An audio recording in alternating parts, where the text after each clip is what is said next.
नमस्कार. शरद पवार साहेबांचं लोक माझे सांगाती हे आत्मकथन नुकतंच वाचलं. त्याच्यामध्ये त्यांनी जे आपलं आत्मकथन सांगितलं आहे त्याचे मुख्यत्वे करून दोन भाग पडतात. एक म्हणजे आपल्या आधीचा काळ आणि दुसरा म्हणजे आपण पाहिलेला काळ.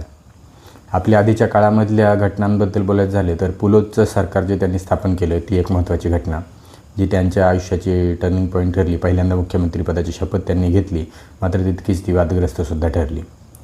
तर ह्याचं त्यांनी समर्थन करण्याचा प्रयत्न केलेला आहे. वेगवेगळी कारणं दिलेली आहेत. कसं दुसऱ्यांचा दबाव होता, त्याचप्रमाणे वसंतदादा आणि यशवंतराव चव्हाण साहेबसुद्धा त्याच्यामध्ये कसे नाराज होते त्या दोन्ही काँग्रेसच्या एकत्र सरकारमध्ये. त्यामुळे आम्ही तो निर्णय घेतला असं त्यांचं म्हणणं आहे आणि त्यांनी त्याचं समर्थन करण्याचा प्रयत्न केला आहे. मात्र ते काय फार पटण्यासारखं वाटत नाही.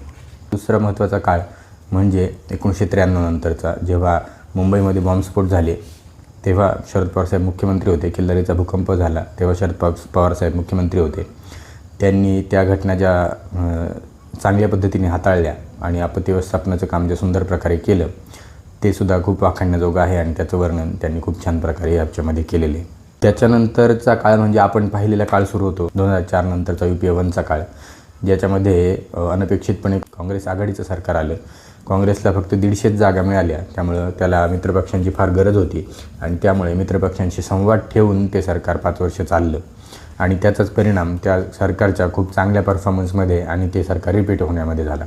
मात्र 2009 साली काँग्रेसच्या जागा 200च्या पार गेल्या आणि काँग्रेसला इतर पक्षांची आपल्याला फारशी गरज नसल्याचा अहंकार बाळगला आणि त्यातूनच त्या सरकारमधला संवाद हा संपत गेला आणि त्याची परिणती ही वेगवेगळी आंदोलनं हाताळण्यात अपयश येणं, भ्रष्टाचार कंट्रोल करण्यात अपयश येणं अशा गोष्टींमध्ये झाली आणि नॅरेटिव्ह पूर्णपणे UPA 2च्या हातातून निसटला आणि 2004ला त्यांचा सपाटून पराभव झाला. त्याचंसुद्धा वर्णन शरद पवार साहेबांनी केले. इतक्या टोकापर्यंत केले की पॉलिसी पॅरालिसिस इतक्या टोकाला गेला होता की शरद पवार साहेब म्हणतात, मी स्वतः आणि प्रफुल्ल पटेल यांनी मंत्रिपदाचा राजीनामा मनमोहन सिंग साहेबांना देऊ केला होता, मात्र मनमोहन सिंग साहेबांनी आपण काहीतरी करू म्हणून तो स्वीकारला नाही. आणि मग 2014 नंतर देशामध्ये नरेंद्र मोदी कसे पंतप्रधान झाले आणि त्यानंतर देशाची कशी वेगवेगळ्या क्षेत्रांमध्ये अधोगती सुरू झाली आणि एक प्रकारे लोकशाहीची सुद्धा कशी गळचेपी होत गेली ह्याचंसुद्धा वर्णन त्यांनी त्यांच्या शब्दामध्ये केलेले आहे. त्यानंतरची एक महत्त्वाची घटना म्हणजे 2019ची विधानसभा निवडणूक.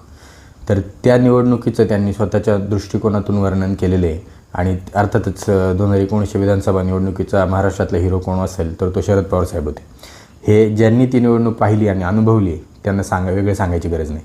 मात्र त्याचं ते ज्या प्रकारे त्यांनी वर्णन केले आणि ज्या ज्या घटनांची पुन्हा एक पुनरावृत्ती होते तेव्हा ज्यांनी तो काळ